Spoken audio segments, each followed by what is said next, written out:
All right, what do I do now? That's what we're going to talk about on today's chapter of the second in command. I'm going to do a deep dive on what do you do when you have that second in command inside of your organization. They're working with you, they're working with the team. What are the highest leverage points that you're going to be able to get out of them inside of that business? How do you get the highest return on investment? And how do you support them in the day to day? You're going to get some great tips on really leveraging this CEO COO yin and yang relationship. What do I do now? We have a strong work culture where the spotlight gets shined on lots of different people beyond the CEO and myself. Overall, we both have a strong sense of self-worth. Rob Davies, President, Jam Group. A COO changes the dynamics and the way the organization accomplishes work, but the scale of that change can come as a surprise. You hired a second in command to help get responsibilities off your plate so you can focus on your unique abilities. But old habits die hard, and it's not always easy for a CEO to let go. When your role changes, it's natural to feel unsure about how to react. So make sure you're reflecting on the best uses of your time and energy so you can avoid becoming a source of resistance to the COO. It bears repeating that you must know yourself well before you ever bring in a second in command. If you can't work with a competent COO or you feel threatened by letting them do their job, then you've hit a leadership ceiling that will hamstring yourself. As CEO, you need to learn vulnerability. This person is there as your partner, not a threat. It's still your business, and you can fire them if you need to. There's no reason to feel intimidated. You're paying someone to do a job for you, so let them get on with it. Learning to let go. That doesn't make the transition easy necessarily. As CEO, you're going from having the whole company depend on you to having a COO who does much of the heavy lifting. What should you do with all of your time again? Rather than grasping at responsibility or authority, effective leadership requires learning to let go. Your job is to get results through people. You ensure the business scales and all the work gets done, but not by you. As you begin letting go of some of what you used to do, you'll have the time to spend on what gives you energy and what you're best at. You can plan for the future, observe, hold skip levels, do deep dives into different business areas, and report back with what you find. Your job is to think strategically rather than be down in the trenches. While a COO gets on with execution and heavy lifting, you can slow down enough to converse, listen, and give timely feedback where it's needed. It might feel like you're not getting anything done, but this thoughtful leadership is hugely important. Once you free up your time and energy, you can make better decisions with major implications. One of my coaching clients, for instance, sat down with his team and asked them to make a list of all the projects they were working on. He discovered they had almost 200 projects underway across the company. It was a ridiculous number because they really had time to work on 10 or 12.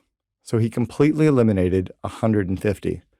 When he showed me the list of what he eliminated, I made him throw it out. He'd wanted to keep those 150 ideas for later, but I knew he would never need them. They had plenty of ideas. Because he was able to slow down and think, he probably de-stressed the organization by 10x. They no longer needed to worry about random responsibilities of little value. Now they could focus on the critical few. If you find it difficult to let go, try looking at what you're gaining rather than what you're losing. Having someone else take work off your plate is a privilege rather than a hardship. You've earned the chance to free up more time to focus on strategy and your biggest strengths and passions in the business. If you've hired someone to manage 5 business areas that used to report to you, it's important to figure out what your new job is. How do you spend time thinking about strategy? How do you spend time working with the board? How do you spend time to better understand the industry? How do you observe the organization from a distance? And which areas are you best at where you could spend more time? Figuring out your new responsibilities and how to deal with them will allow the COO to work on their own responsibilities. Don't scatter shit. Working with the COO is to a large extent about not getting in each other's way. Remember that you're hiring an expert to come in and run the business for you, or to run a number of the areas of business. You need to let them do that. If you bring them in to run the business, let them run it, which means getting out of the way. Of course, to do so, you need to trust them. And yes, ask questions, but don't micromanage or engage in seagull management. That's what I call a scenario in which the CEO swoops in, shits all over everything, and leaves. Entrepreneurs tend to feel like they're adding value or identifying something that frustrates them. So they intervene. But when they realize they're too busy or don't want to deal with it, so they fly off.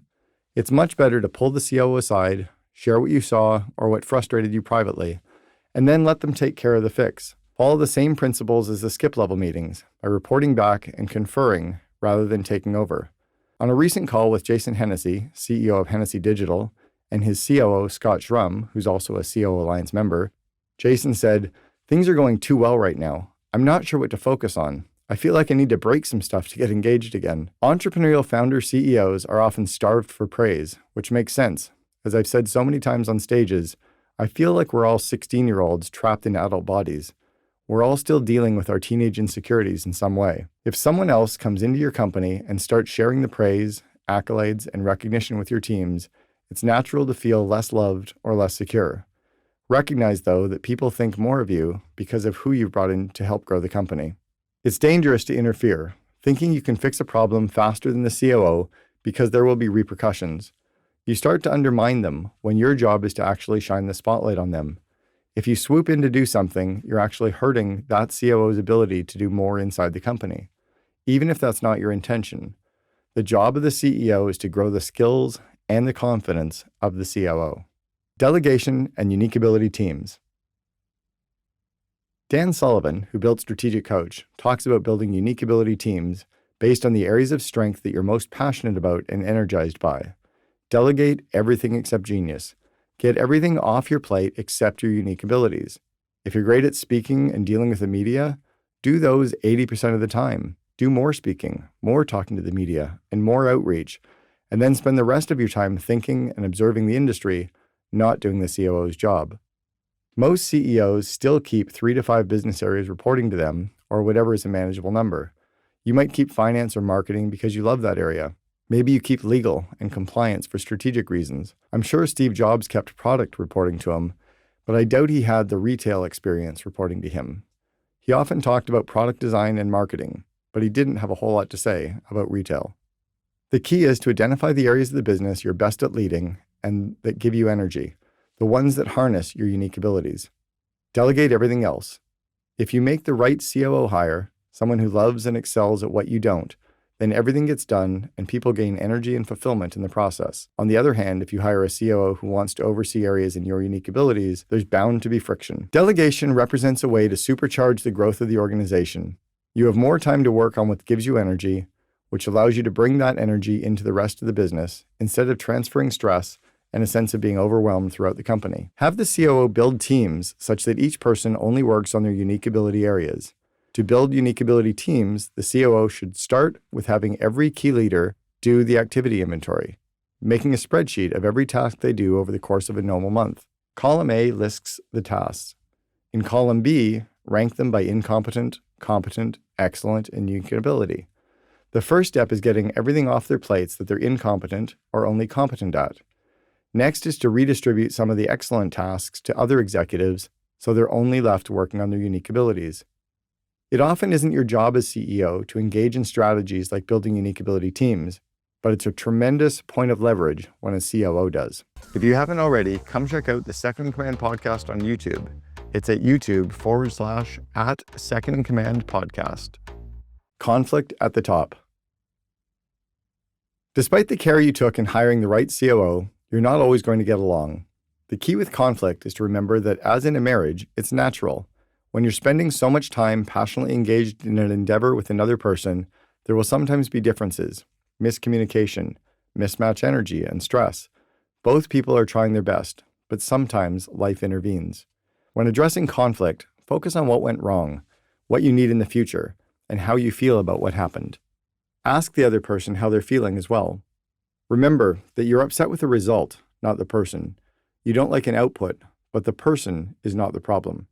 Work through the situation, get your feelings out in a compassionate way, and make sure the other person knows that you still care about them. You value the relationship, but this specific issue isn't working for you. State specifically what has frustrated you, and let them air their side too.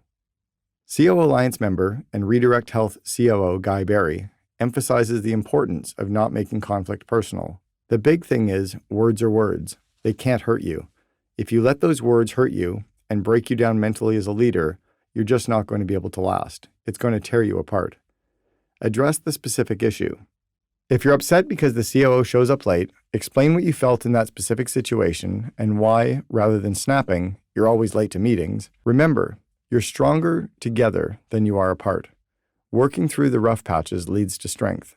You're always busy, growing, and working hard. So it's better to work with the person through trust than to demolish everything the second it gets hard. Deal with conflict in private, because arguing in front of employees or the board will send negative ripples throughout the organization. Find a way to engage in healthy disagreement without burdening the leadership team or board of advisors. If you constantly argue or debate things in front of others, you undermine the whole foundation of the organization. You need to figure out how to work together, even when you have different perspectives. Don't go to HR to solve a conflict. HR can coach you on how to go back and solve the conflict for yourself, but they should not serve as the arbiter. HR's job is to teach people how to solve their own issues, not to become the union steward or do the uncomfortable relationship work for people. Managing conflict is much easier when you built a foundation through date nights and shared activities that transcend work and cultivate personal connection. If you've grown trust and mutual respect, then conflict won't destroy a relationship. Remember that the COO benefits you, whether by shortening your work week, growing the company, or expanding your capacity and capabilities. Stay focused on those benefits. You can work through difficult times in service of the positives. When you air conflict, though, it's like parents fighting in front of their kids and unnecessarily scaring them for days. It creates a negative butterfly effect throughout the organization instead of resolving your conflict together with each other. At the end of the day, it's your company. You're ultimately responsible. Even if you're not the owner or founder, the buck still stops with you. However, that doesn't mean that you can run the business as my way or the highway, because you'll hurt the culture of the organization and undermine the whole point of bringing in a COO. Being too controlling or too much of a hard ass will lead to churn. You need to flip the org chart upside down and focus on your role as the chief energizing officer who supports the leadership team and supports the managers who support the employees. Manage conflict and foster relationships for the good of the organization. Avoiding ego. The COO needs to come in with humility and drive, building consensus and building teams. They can't come in as an autocratic, dictatorial leader because they won't earn respect. As I've said, the employees in the company will respect the COO title, but they also need to respect the person who's in the seat. CEOs, too, should be wary of ego. You should have confidence, but ego is dangerous. It leads to backchanneling, lack of motivation, and employee turnover. People don't want to work for assholes. They want to work for confident people. But you need to check your ego at the door. As Jim Collins talked about in Good to Great, Level 5 leadership includes a blend of personal humility and personal will. Ego can seem charismatic at first, but then it turns people off and undermines success. You don't need to be self-effacing, but you do need humility. COOs have to check their ego at the door and be okay with the fact that the CEO will get most of the limelight. The CEO tends to garner the fame and accolades, but a good COO will have the temperament not to care. In some cases, you might share the limelight. When I worked with Brian at 1-800-GOT-JUNK, we often shared the limelight because I asked for credit for my part in building the franchise program, a strategic decision to build my personal brand and career. I didn't want to invest 6 years in making his company what it was and have no way to leverage those accomplishments. At the same time, because I wasn't ego-driven, I was happy to shine the spotlight on him as founder and CEO. The COO's job is to grow people and instill confidence in each member of the leadership team, allowing them to receive accolades for work well done. The COO doesn't just shine the light on the founder, but also down to other leaders. Doing so requires not needing to swoop in and take all the credit. Instead, the COO can highlight how great their VPs and directors are. The goal is to grow the skill set of others, not to hoard recognition for themselves. Making an impact. I saw so many CEOs and entrepreneurs struggling, it felt like I was watching flies banging their heads on windows trying to get out, and I wanted to help them. It was such a huge need that we had to build the COO Alliance. That has expanded now to hosting the Second in Command podcast, helping my clients, and coaching their COOs. I'm also excited about the thousands of managers learning from the content in my Invest in Your Leaders course.